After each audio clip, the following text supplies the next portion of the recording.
দর্শক শুভেচ্ছা নেবেন, আমার চ্যানেলটা সাবস্ক্রাইব করবেন।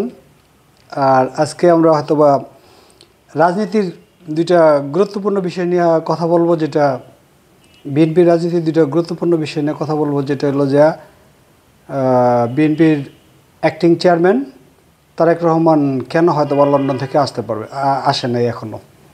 যে বিপ্লব হইল, দেশে এতটা পরিবর্তন হয়ে গেল, তারপরও কেন আসে নাই। বিএনপির কয়জন কর্মী হয়তোবা জানে যে কেন আসে নাই। এটা যারা বিএনপি করে কয়জন কর্মী বলতে পারবে যে নেতা কেন আসে নাই। তারপরে আরেকজন হলো যে মুখপাত্র সালাউদ্দিন সাহেব, হয়তোবা বিএনপির মুখপাত্র সালাউদ্দিন সাহেব 10 বছর পরে বাংলাদেশে। গুড, আসেন আমরা প্রথম বিশ্লেষণ করি হয়তোবা যে বিএনপির অ্যাক্টিং প্রেসিডেন্ট কেন হয়তোবা আসতে পারে না বাংলাদেশে, বা আসে না কেন। আসতে পারে না, ওনার দেশ উনি তো আসবেই। ওনার দেশ উনি যে কোনো সময় আসতে পারে, যে কোনো সময় ওনার আসার অধিকার আছে এই দেশে। যে কোনো সময় উনি আসতে পারে, আসুক, আমরা চাই যে হয়তোবা আসুক। কিন্তু কেন আসে না? আসে না হয়তোবা যে তারেক রহমান লন্ডনের পাসপোর্টধারী না, যে উনি কোনো বিদেশি পাসপোর্ট গ্রহণ করে নাই, ওনার কোনো বিদেশি পাসপোর্ট নাই। অর্থাৎ বাংলাদেশি পাসপোর্ট ওনার সারেন্ডার করতে হয়েছে লন্ডন দূতাবাসে। সারেন্ডার করার পরে উনি ট্রাভেল পাস, অর্থাৎ উনি রাজনৈতিক আশ্রয়ে আছে, কিন্তু কখনো ক্লিয়ার করে নাই যে ওনার পজিশন কি, ওনার লন্ডনের পজিশন কি। ওনার পজিশন যদি হয়তো বা থাকতো, যে ব্রিটিশ পাসপোর্টও থাকতো, তাইলে উনি এসে পড়তো। কিন্তু ব্রিটিশ পাসপোর্ট উনি নেয় নাই, যে উনি হয়তো বা নিশ্চয় হইলো যে যেটা রাজনৈতিক আশ্রয়ের জন্য ট্রাভেল পাস। অর্থাৎ ট্রাভেল পাসের ভিতরে লেখা আছে যে আপনি যদি কোনো দেশে রাজনৈতিক আশ্রয় চান এবং ট্রাভেল পাস নেন অথবা নেন, তাহলে আপনার ওই লেখা থাকে ওখানে যে আপনি ওই যেই দেশ, অর্থাৎ আপনার যেটা মাতৃভূমি অর্থাৎ বাংলাদেশি যদি হয়ে আপনি নেন, তাহলে আপনি accept Bangladesh, you can travel any country. ওখানে লেখা থাকবে যে আপনি এই বাংলাদেশ ছাড়া যে কোনো দেশে ট্রাভেল করতে পারবেন। তো এখন উনি হয়তো বা ট্রাভেল পাস নেওয়া যাওয়ার জন্য উনি আসতে পারেন না, যে ওনার তো ফ্লাইটে উঠলেই যে করবে, টিকিট কেটে উনি উঠতে চাইলে ওনাকে ফ্লাইট হয়তো বা বাধা দিবে, যে আপনার এই ট্রাভেল পাসে তো লেখা আছে যে আপনার অ্যাকসেপ্ট বাংলাদেশ, আপনাদের বাংলাদেশে যেতে পারবেন না, বা বাংলাদেশে আপনার যাওয়া নিষেধ। ওনাকে হয়তো বা এই ফ্লাইট থেকেই ফেরত দিবে, আসবেন না উনি।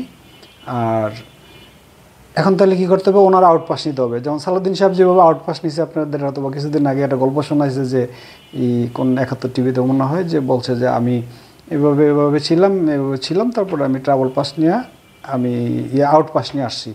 এখন তারেক রহমান কেন আউট পাস নিচ্ছে না? সে তো ইচ্ছা করলে এই আউট পাস নিতে পারে, লন্ডন এম্বাসিতে আউট পাস নিতে পারে। ওখানে যে অ্যাপ্লাই করলে হয় যে আমাকে আউট পাস দেন, আমি বাংলাদেশে যাব। কিন্তু এখানে হয়তো বা যে ক্লিয়ারেন্স লাগবে, আপনি আউট পাস নিতে হলে আপনার বাংলাদেশ এম্বাসি আউট পাস দিবে না। যে ওনারা বড় নেতাদের ব্যাপারে যে আউট পাস দিতে হইলে বাংলাদেশের হয়তো পররাষ্ট্র মন্ত্রণালয়ের ক্লিয়ারেন্স লাগবে। পররাষ্ট্রমন্ত্রী ক্লিয়ারেন্স না দিলে, অর্থাৎ পররাষ্ট্রমন্ত্রী তারপরে মন্ত্রিসভা যদিও ওনাদের ক্লিয়ারেন্স না দেয়, তাইলে উনি হয়তো বা ট্রাভেল পাস পাবে না। এই ট্রাভেল পাসের জন্য উনি আসতে পারে না। আর দ্বিতীয় কথা হলো যে ওনাকে হয়তো বা এই যে গ্রেনেড হামলা যে মামলাটা ছিল, এই মামলাটা থেকে খালাস দিছিল। কিন্তু এই কিছুদিন আগে হয়তো বা বিএনপি হয়তো একটু চটপট করছে বা দেখাইছে যে একটু সালাউদ্দিন সাহেব একটু কড়া কথা বলছে। কড়া কথা বলার পরে এখন আবার ওই মামলাটা আপিল হয়েছে। তো আপিল হইলে তো আপিলে এটা অনেক দিন ঝুলবে, বা যে কোনো সময় একটা আপিল গ্রান্টেড যদি হয়ে যায়, তাইলে তো মনে করেন মামলাটা আবার ওই সাজা যেটা আগে ছিল ওই সাজাটা বলবৎ থাকবে। তো বলবৎ থাকলে এখন ওখানে তো যাবজ্জীবন সাজা ছিল, ওই সাজা তো নিয়ে আসবে না। এখন হঠাৎ করে সরকার কেন যে আবার তার মামলাটা আপিলে দিয়া করে দিল, যে আপিল মনে হয় যে জুলাই মাসের 2 তারিখে হয়তো বা আপিলটা শুনবে। তো ওখানে যদি আপিলটা হয়তো বা গ্রান্টেড হয়ে যায়, তাহলেই এই মামলাটা সাজাটা বলবৎ, সাজাটা আর মওকুফ, যে সাজাটা হয়েছিল গ্র্যান্ড হামলা মামলার, ওই মামলাটার সাজা মওকুফ হবে না। ওটা এই সমস্যাগুলোর জন্যই হয়তো বা এখনও আসে না। তারপরে আর্মির সাথে একটা এগ্রিমেন্টও আছে, যেটা যে আমি আর রাজনীতি করব না, যে আর্মিও হয়তো বা এখানে হচ্ছে না, সেটিং হচ্ছে না, যে ওনাকে হয়তো বা ওইটা উঠায় নিবে কি না, যে তার যে ইয়েটা দেওয়া, কমিটমেন্টটা দেওয়া, এই কমিটমেন্টটা উঠাবে কি না, বিভিন্ন সমস্যার জন্য আসে না, কিন্তু আসবে হয়তো, বা যে একসময় আসবে যেটা সেটা খুব তাড়াতাড়ি। সরকার উনি চাচ্ছে যে হয়তো বা সরকার পরিবর্তন হোক, সরকার পরিবর্তন হইলেই আমি আসব, বা দেখা গেল যে এই অর্থাৎ ক্লিয়ারেন্স হইলে আসবে।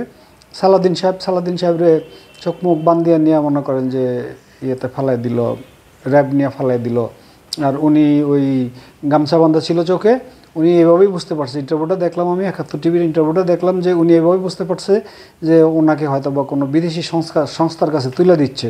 তা আপনার চোখ যদি বান্ধিয়ে রাখে এবং আপনারা হয়তো 5-7 ঘন্টা গাড়ি চালায় নিয়ে কোথায় নিয়ে ফালাই দেয়, তাহলে আপনি কীভাবে চোখ বান্ধা অবস্থায় বুঝবেন যে আপনাকে কোথায় ফালাই দিল? হয়তো বা এটা গ্রামগঞ্জে ফালাইলে ওখানে তো সাইনবোর্ডও নাই, যে আপনি কীভাবে বুঝলেন? উনি প্রথমেই বুঝছে যে ওনাকে ভারত নিয়ে ফালাই দিছে। এখন ভারত নিয়ে ফালাইলে ভারত তো পুশব্যাক করা যায়, ভারত থেকে পুশব্যাক করে হয়তো বা একটা মামলা যদি মনে করেন যে ফরেন একটা মামলা চলে, ওই মামলাটা 3 মাসের ভিতরেও শুনানি সমাপ্ত করা যায় এবং 6 মাসের ভিতরে শুনানি সমাপ্ত করে আবার পুশব্যাক করা যায় বাংলাদেশে। তাহলে সালাউদ্দিন সাহেব হয়তো বা কেন 6 মাস পরে 6 মাসের ভিতরে পুশব্যাক হয়ে বাংলাদেশে আসলো না?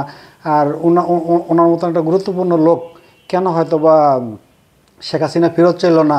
এই প্রশ্ন, এটা কিন্তু $1 মিলিয়ন কোশ্চেন, যে ওনাকে হয়তো বা যে শেখ হাসিনা ফেরত চাইলে তো ওনাকে এই 1 মাস বা 15 দিন বা 7 দিনের ভিতরে ফেরত আনতে পারতো, কারণ শেখ হাসিনা থাকাকালীন ভারত আর বাংলাদেশে কোনো ডিফারেন্স ছিল না, যে এখানকার আসামি এখানে আসবে, এখানকার আসামি বন্দি চুক্তি হিসাবে যে আসামি পরিবর্তনের যে সিস্টেমটা ছিল, ওই পরিবর্তনই সালাউদ্দিন সাহেবকে হয়তো বা দেখা গেল যে 7 দিন বা 10 দিনের ভিতরে বা 15 দিন 1 মাসের ভিতরে আনা যাইতো। তাহলে হাসিনা কেন তাকে আনলো না? $1 মিলিয়ন কোশ্চেন। এবং তাকে হয়তো বা কেন 6 মাস বা 1 বছরের ভিতরে পুশব্যাক করা হলো না? এটা কিন্তু $1 মিলিয়ন কোশ্চেন। এটা হয়তো বা কেউ কোশ্চেন করে দেখেন যে কি বলে যে আপনাকে তো পুশব্যাকের নিয়ম না, তো আপনি 10 বছর থাকা, আপনি 10 বছর থাকলেন কীভাবে? মানে কোন স্টেটাসে আপনি 10 বছর থাকলেন? আর হইলো বিচার লেন্দি করে হয়তো বা স্লোভাবে বিচার করে আপনাকে কেন ইন্ডিয়া দিল? ইন্ডিয়া তো এইভাবে 10 বছর পর্যন্ত কারো বিচার ঝুলে রাখে না। আর আপনি তো একজন নেতা, বাংলাদেশের একজন গুরুত্বপূর্ণ নেতা, আপনার এই দেশের দরকার ছিল। আপনি একটা কাজ করতেন যে যখন জামিন পাইছেন, জামিন পাওয়ার পরপরই আপনি বর্ডার দিয়ে হাইটে এসে পড়তে পারতেন। আপনি বর্ডার দিয়ে কত লোক হাইটে এসে পড়ে, 200 টাকা 500 টাকা দিলে ইন্ডিয়া বর্ডারতে হাইটে এসে পড়ে। তা আপনি হাইটে আসলেন না কি লিগা? আপনি কেন হয়তো বা শিলং থাকলেন? এতদিন আপনি শিলং থাকলেন, এখন হয়তো বা এই বলেন যে সংস্কার হবে না। ওই মানে রাজনীতিটা যদি শেখ হাসিনার মতোই চলে, তাহলে এইভাবেই হয়তো বা অনেক ছেলেপেলেদের জান যাবে, যেটা আগামীতেও যাবে। এখন মানে এইভাবে মনে হয় হইতে দিবে না। এটা একটা সুরাহায় আসবে, যেটা যে সংস্কার হবে, সংস্কার ছাড়া নির্বাচন দিবে না। আমি দেখি না যে এই সরকার সংস্কার ছাড়া নির্বাচন দিবে। Okay, thank you very much, bye by.